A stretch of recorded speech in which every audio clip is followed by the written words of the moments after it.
नमस्कार दोस्तों, स्वागत है आप सभी का शेयर मार्केट में यूट्यूब चैनल पर। दोस्तों, आज हम घटना चक्र द्वारा प्रकाशित जीएस पॉइंटर 2023 जो कि भारतीय राज्य व्यवस्था एवं शासन की पुस्तक है, इसका पार्ट 1 जिसमें भारत का संवैधानिक विकास से संबंधित क्वेश्चंस और उसके तथ्य शामिल किए गए हैं, उनको देखेंगे और उनको सॉल्व करेंगे। और हाँ दोस्तों, यह सीरीज सभी प्रतियोगी परीक्षाओं के लिए महत्वपूर्ण है, इसलिए आप चाहे किसी भी एग्जाम की तैयारी कर रहे हो, इसको पूरा जरूर देखिएगा। हम जीएस पॉइंटर 2023 की सभी पुस्तकों को पार्ट वाइज कवर कराएंगे। साथ ही हमने इन सभी की सेपरेट प्लेलिस्ट भी बना दी है, जिससे कि आप सभी को ढूंढने में आसानी हो सके। और हाँ दोस्तों, इसमें तथ्यों की संख्या थोड़ी ज़्यादा है, तो आप लोग इससे परेशान मत हो, क्योंकि लगभग 75% फैक्ट यानी तथ्य आपको इस वीडियो को पूरा देखते ही याद हो जाएंगे। और रही बात बचे हुए 25% तथ्यों की, तो आप लोग जब इसको एक या दो बार रिवाइज कर लेंगे तो वह भी पूरे के पूरे याद हो जाएंगे। ओके, तो चलिए हम देर ना करते हुए इस वीडियो को शुरू करते हैं। आज का हमारा पहला टॉपिक है भारत का संवैधानिक विकास। ओके, तो चलिए हम इसके फैक्ट्स देखते हैं, कौन कौन से फैक्ट्स थे इसमें या कौन कौन से क्वेश्चंस थे।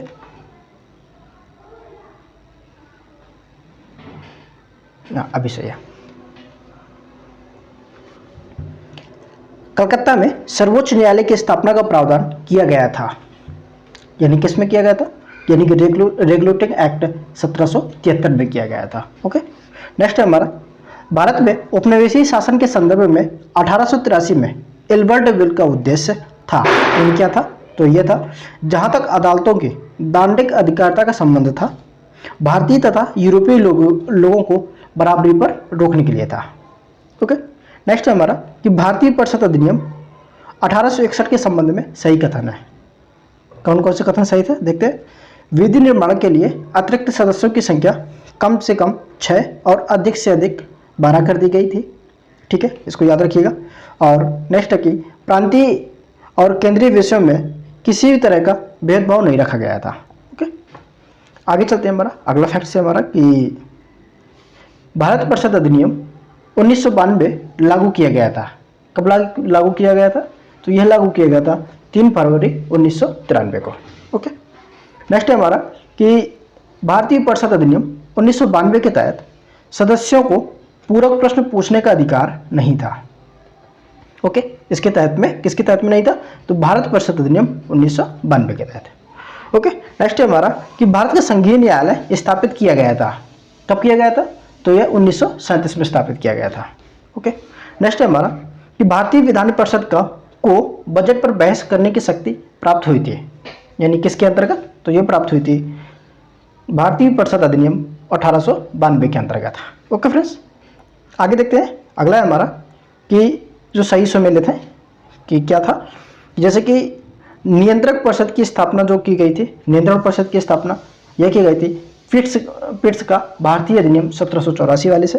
और सर्वोच्च न्यायालय की स्थापना जो है वह की गई थी नियामक अधिनियम 1773 वाले से। और इंग्लिश मिशनरियों को भारत में कार्य करने की जो अनुमति है, ये चार्टर अधिनियम 1813 के तहत दी गई थी।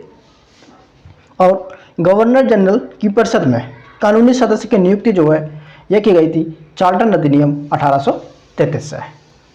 ओके फ्रेंड्स, आगे चलते हैं। अगला हमारा कि भारत में अंग्रेजी शिक्षा की नींव निम्नलिखित द्वारा पड़ी थी, यानी कि किसके द्वारा पड़ी थी, तो यह पड़ी थी पहले 1813 के चार्टर एक्ट के द्वारा, साथ ही general committee of public instructions 1823 के द्वारा, साथ ही प्राच्य एवं आंग्ल विभाग के द्वारा पड़ी थी। ओके, नेक्स्ट है हमारा कि 1919 के भारत शासन अधिनियम की प्रमुख विशेषताएं हैं। कौन कौन सी विशेषताएं थी, तो वह थी प्रांतों की कार्यकारिणी सरकार में द्वैध शासन की व्यवस्था और केंद्र द्वारा प्रांतों को विधायनी शक्तियों का हस्तांतरण करना, यह इसकी विशेषताएं थी। ओके फ्रेंड्स, नेक्स्ट है हमारा कि ब्रिटिश संसद ने चाय और चीन पर के साथ व्यापार को छोड़कर ईस्ट इंडिया कंपनी के भारत के साथ व्यापारिक एकाधिकार को समाप्त कर दिया था। तो किसके द्वारा किया था, तो यह किया गया था 1813 के चार्टर अधिनियम के द्वारा। ओके फ्रेंड्स, आगे चलते हैं। नेक्स्ट है हमारा कि भारत का राजस्व ब्रिटिश संसद के नियंत्रण में आ गया। कब से, तो यह आ गया था 1858 के अधिनियम से। ओके, नेक्स्ट है हमारा कि ब्रिटिश भारत में सांप्रदायिक प्रतिनिधित्व की व्यवस्था सर्वप्रथम की गई थी। कहाँ से की गई थी? तो यह की गई थी 1909 के अधिनियम से, और इसी 1909 के अधिनियम को ही मार्ले मिंटो सुधार के नाम से भी जाना जाता है। ओके, नेक्स्ट हमारा कि भारतीय विधान पालिका प्रथम बार द्विसदनीय बनाई गई। तो ये कब बनाई गई थी? तो ये बनाई गई थी 1919 के भारत सरकार अधिनियम के द्वारा बनाई गई थी। ओके फ्रेंड्स, आगे चलते हैं, आगे देखते हैं हमारे और कौन कौन से फैक्ट्स थे। तो नेक्स्ट है हमारा कि भारतीय सिविल सेवा के संदर्भ में कथन सही है। सही कथन है कौन कौन से हैं देखते हैं कि भारत सरकार अधिनियम 1919 में भारतीय सिविल सेवा के लिए एक अलग परीक्षा का प्रावधान किया गया। ठीक है, और जो सही है अगला है कि जो भारत में होनी थे किया गया था, और ये भारत में होने थे। नेक्स्ट है हमारा कि भारतीय सिविल सेवा में 1941 में भारतीयों का प्रतिशत यूरोपीय वासियों से अधिक था। ओके, अगला देखते हैं कि ब्रिटिश भारत में प्रांतीय स्वायत्तता शुरू की कब से हुई थी? तो यह हुई थी भारत सरकार अधिनियम 1919 ने शुरू की थी। ओके, नेक्स्ट है हमारा कि भारत सरकार अधिनियम 1919 में प्रांतीय सरकारों के कार्य आरक्षित यानी रिजर्व्ड और अंतरित यानी ट्रांसफर्ड विषयों के अंतर्गत बांटे गए थे। न्याय प्रशासन, स्थानीय स्वशासन, भू राजस्व एवं पुलिस में से आरक्षित थे। कौन कौन से यानी आरक्षित थे? तो इसमें आरक्षित विषय जो थे वह था न्याय प्रशासन, भू राजस्व प्रशासन और पुलिस प्रशासन। तो ये क्या था? ये आरक्षित थे, और जबकि जो ट्रांसफर्ड थे अनारक्षित था, तो वह था हमारा स्थानीय स्वशासन को हमने ट्रांसफर किया था हम लोगों ने। ओके, आगे चलते हैं हम लोग। नेक्स्ट हमारा कि निम्नलिखित अधिनियम द्वारा 120 सदस्यों वाले चैम्बर ऑफ प्रिंसेस की व्यवस्था की गई थी। यानी किसके द्वारा की गई थी? तो यह की गई थी 1919 के अधिनियम के द्वारा। ओके फ्रेंड्स, नेक्स्ट देखते हैं हम कि इसमें बताना है कि निम्नलिखित कथनों पर विचार करना है, और इसमें बताना है कि कौन सा कथन सही है। तो इसमें जो सही था जो दिया हुआ है कि 1919 में के मॉन्टेग्यू चेम्सफोर्ड सुधारों में 21 वर्ष की आयु की सभी महिलाओं के लिए मताधिकार की संस्तुति की गई। तो फ्रेंड्स ये तो गलत है, नहीं की गई थी। नेक्स्ट है हमारा कि 1935 के गवर्नमेंट ऑफ इंडिया एक्ट में विधानमंडल में महिलाओं के लिए आरक्षित स्थानों का प्रावधान किया गया था। तो फ्रेंड्स ये सही था।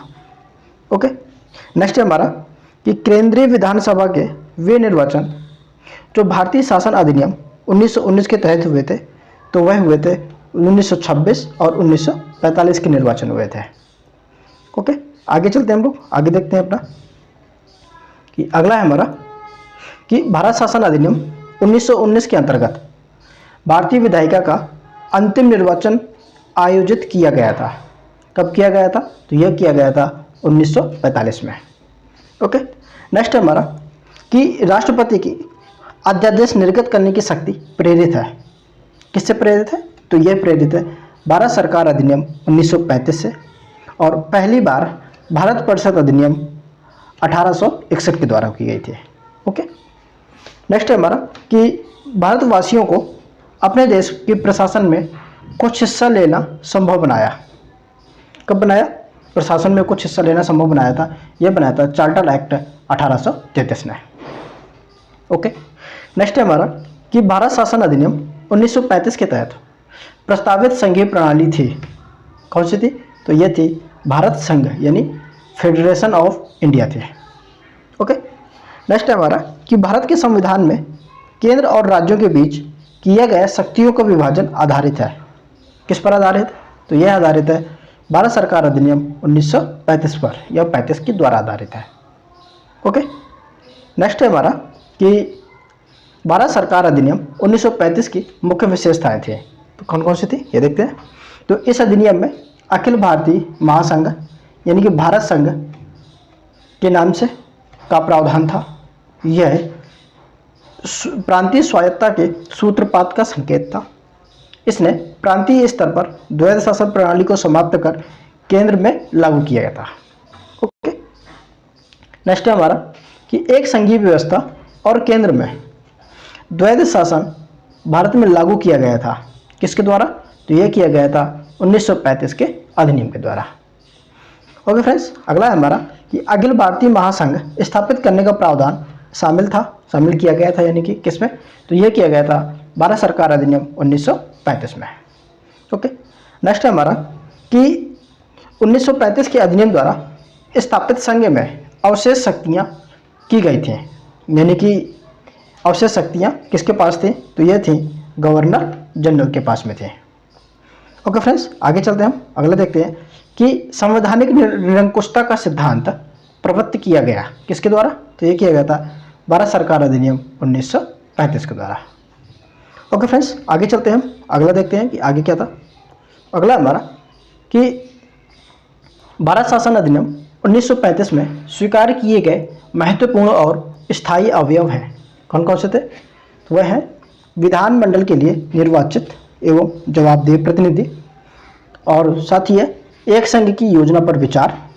अगला है कि विधानमंडल के लिए सरकारी सदस्यों का समवाचित किया जाना। ओके, नेक्स्ट है हमारा कि 1935 का गवर्नमेंट ऑफ इंडिया एक्ट महत्वपूर्ण है। क्यों महत्वपूर्ण है, क्योंकि यह भारतीय संविधान का प्रमुख स्रोत है। ओके, नेक्स्ट है हमारा कि बर्मा भारत से अलग हुआ, यानी कब हुआ था, तो या किसके थ्रू, किसके जरिए हुआ था, तो यह हुआ था गवर्नमेंट ऑफ इंडिया एक्ट 1935 के फलस्वरूप बर्मा भारत से अलग हुआ था।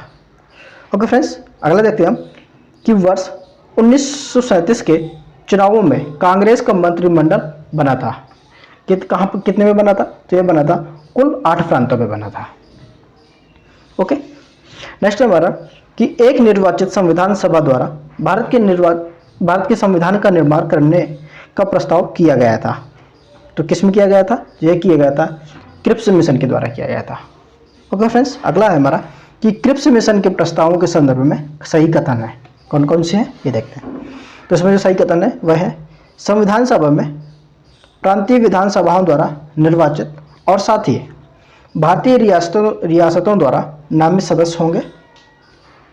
नया संविधान स्वीकार करने के लिए जो भी प्रांत तैयार नहीं होगा उसे यह अधिकार होगा कि वह अपनी भावी स्थिति के बारे में ब्रिटेन के साथ अलग संधि पर हस्ताक्षर करे। ओके, अगला है हमारा कि कैबिनेट मिशन योजना के अंतर्गत संविधान निर्मात्री परिषद में प्रत्येक प्रांत को आवंटित सदस्य संख्या निर्धारित करने के लिए एक प्रतिनिधि जनसंख्या के अनुपात में था, यानी कितना था एक प्रतिनिधि, तो यह था 10 लाख व्यक्ति प्रति 10 लाख, यानी कि 10 लाख व्यक्तियों पर एक प्रतिनिधि था। ओके, नेक्स्ट है हमारा कि कैबिनेट मिशन के सदस्य थे, तो कौन कौन से थे, तो ये थे पैथिक लॉरेंस, स्टेफर्ड क्रिप्स और एवी अलेक्जेंडर। ओके, नेक्स्ट है हमारा कि भारतीय संविधान सभा का गठन किया गया था, तो यह किया गया था कैबिनेट मिशन योजना 1946 के अंतर्गत। ओके फ्रेंड्स, आगे चलते हैं हम लोग। अगला है हमारा कि प्रथम अंतरिम राष्ट्रीय सरकार की घोषणा की गई थी, तो यह की गई थी 24 अगस्त 1946 को। ओके, नेक्स्ट है हमारा कि 1946 में निर्मित अंतरिम सरकार में कार्यपालिका परिषद के उपसभापति थे, तो कौन थे, तो ये थे जवाहरलाल नेहरू जी।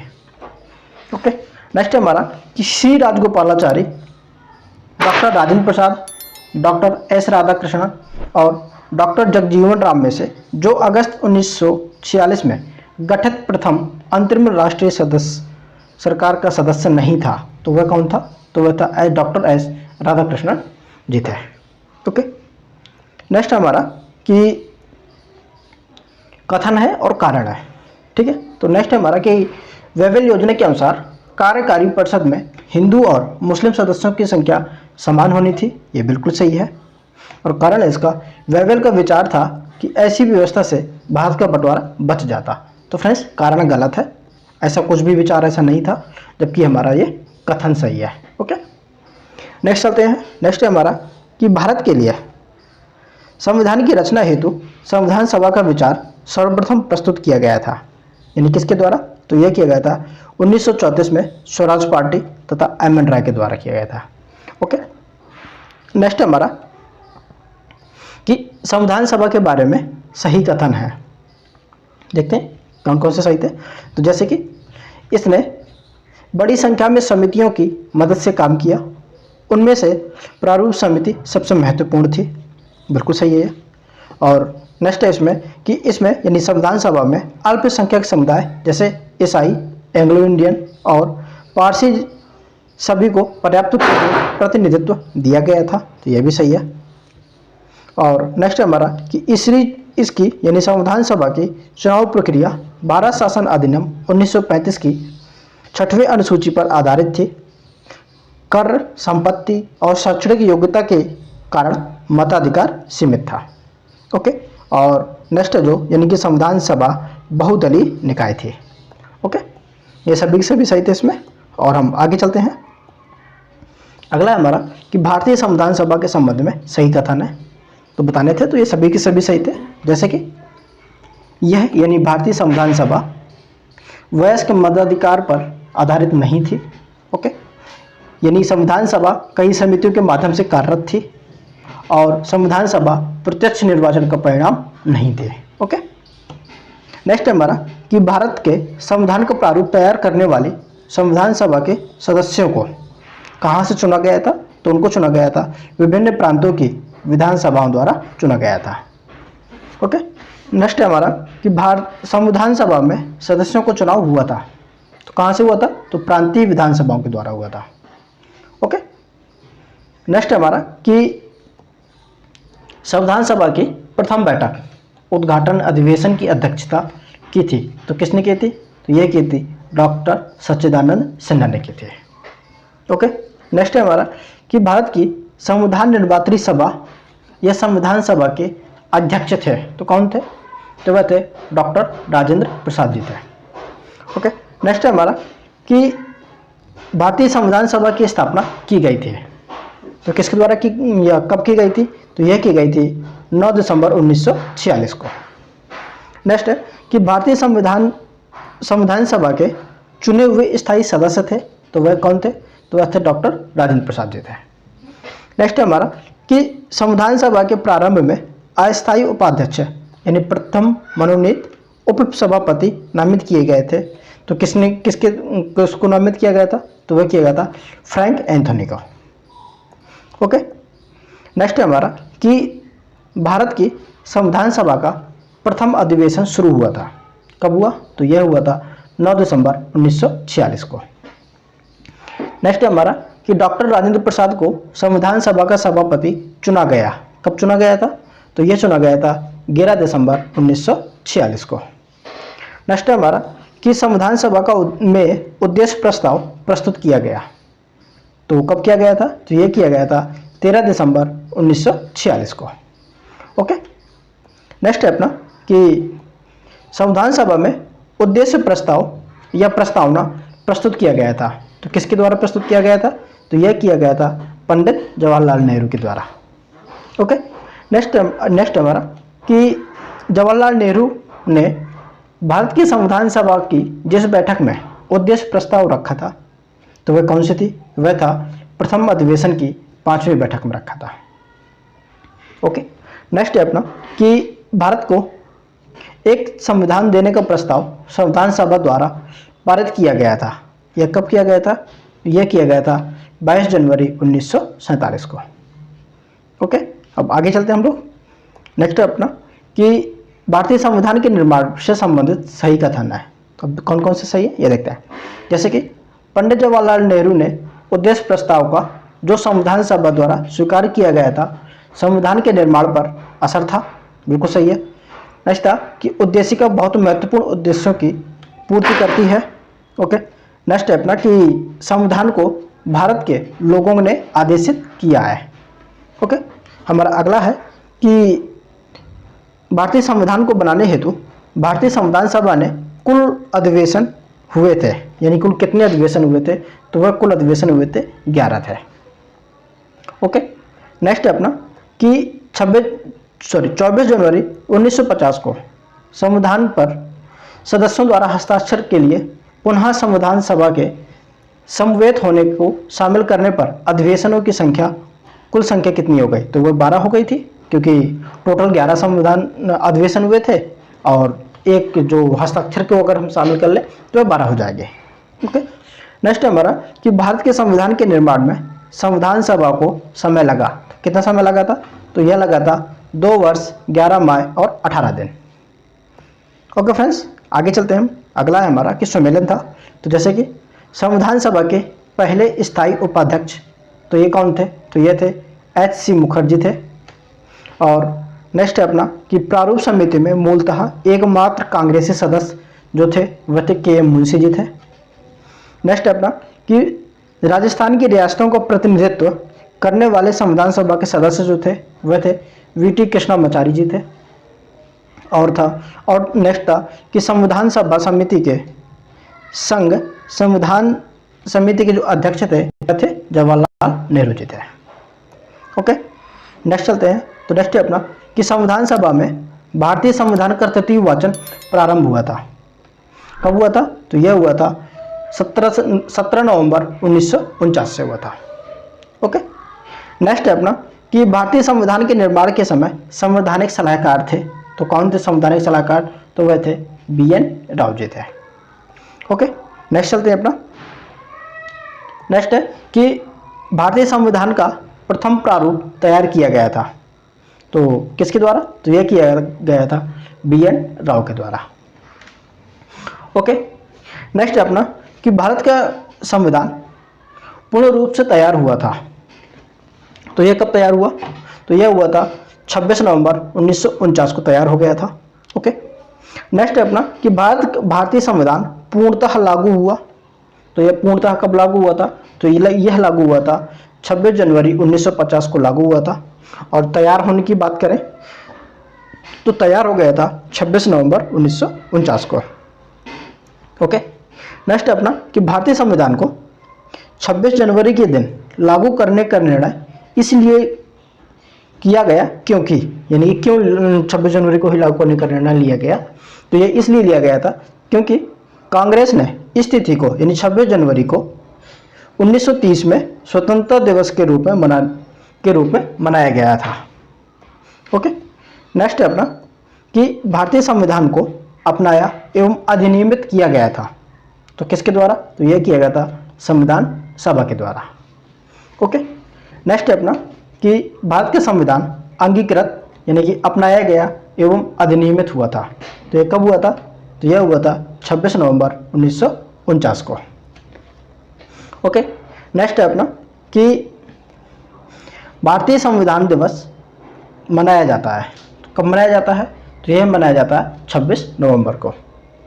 नेक्स्ट है कि भारत की संविधान सभा की अंतिम बैठक कब हुई थी? तो यह हुई थी 24 जनवरी 1950 को। ओके, नेक्स्ट है अपना कि निम्नलिखित घटनाओं को कालानुक्रम में व्यवस्थित कीजिए, सबसे पहले से लेकर सबसे आखिरी तक। तो इसमें जो सबसे पहले हुआ था तो वह हुआ था संविधान सभा की बैठक की प्रथम बैठक होगी। उसके बाद में प्रारूप समिति की नियुक्ति की गई थी। फिर उसके बाद में भारतीय संविधान को अंगीकृत और अधिनियमित किया गया था। फिर उसके बाद में सबसे लास्ट में आएगा कि भारतीय संविधान के प्रवृत्त होने की तिथि आएगी। ओके, आगे चलते हैं हम लोग। नेक्स्ट है अपना कि B.R. अम्बेडकर का संविधान सभा में निर्वाचन हुआ था। तो कहाँ से हुआ था? यह हुआ था बम्बई प्रेसिडेंसी के पुणे से हुआ था। नेक्स्ट है अपना कि डॉक्टर भीमराव अंबेडकर का जन्म और मृत्यु हुई थी। तो देखा जाए कि B.R. अम्बेडकर जी के जो जन्म जो है वह हुआ था 1891 में और मृत्यु जो है 1956 में हुई थी। ओके, नेक्स्ट है अपना कि सही कथन है। देखते हैं जैसे कि तृतीय गोलमेज सम्मेलन के विचार विमर्श की परिणति भारत सरकार अधिनियम 1935 के पारित होने के रूप में हुई थी। ये बिल्कुल सही है। नेक्स्ट है कि भारत सरकार अधिनियम 1935 ने ब्रिटिश भारत के सूबों और भारतीय रियासतों के एक संघ पर आधारित ऑल इंडिया फेडरेशन के गठन का उपबंध किया था। तो यह भी सही था। नेक्स्ट है अपना कि कथन और कारण है। तो कथन है इसमें कि भारत का संविधान देश की आवश्यकताओं की पूर्ति करता है। तो ये तो बिल्कुल सही है। और कारण है कि इसको एक गृहीत संविधान कहा जाता है। तो कारण भी सही है। तो यहाँ पर कथन और कारण तो सही है, लेकिन जो कारण है ना वो कथन का स्पष्टीकरण नहीं करता है। ओके, नेक्स्ट है अपना कि संविधान सभा में वयस्क मताधिकार को 15 वर्ष के लिए स्थगित करने की बात की थी। तो किसने की थी? तो ये की थी मौलाना आज़ाद ने। ओके, नेक्स्ट है कि भारत की स्वतंत्रता के बाद भारतीय राष्ट्रीय कांग्रेस को एक राजनीतिक दल के रूप में भंग कर दिया जाना चाहिए, यह सुझाव दिया था। तो किसने दिया था यह सुझाव?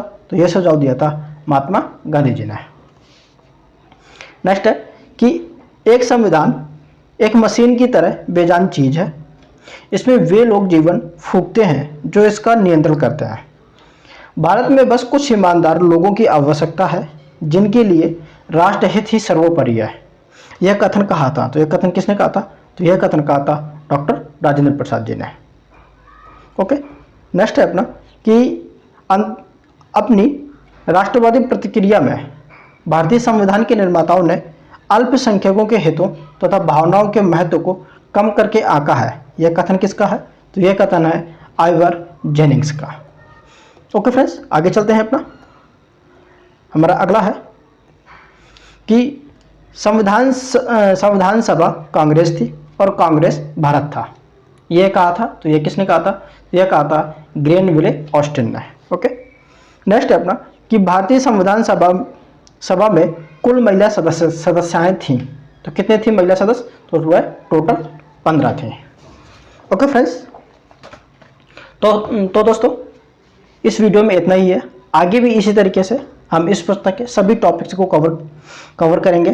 तो फ्रेंड्स हमारे साथ बने रहिएगा। और साथ ही फ्रेंड्स, अगर आपने अभी तक हमारे चैनल को लाइक, शेयर और सब्सक्राइब नहीं किया है तो कर लीजिए, जिससे कि इसी तरह की वीडियो आप तक आसानी से पहुंच सके।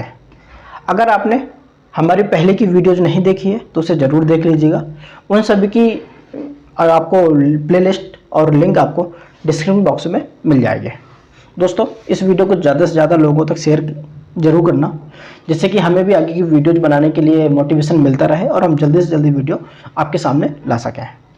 बाकी वही है कि हंसते रहिए, मुस्कुराते रहिए, पढ़ते रहिए, लिखते रहिए और अपना ध्यान अपने लक्ष्य पर बनाए रखिए।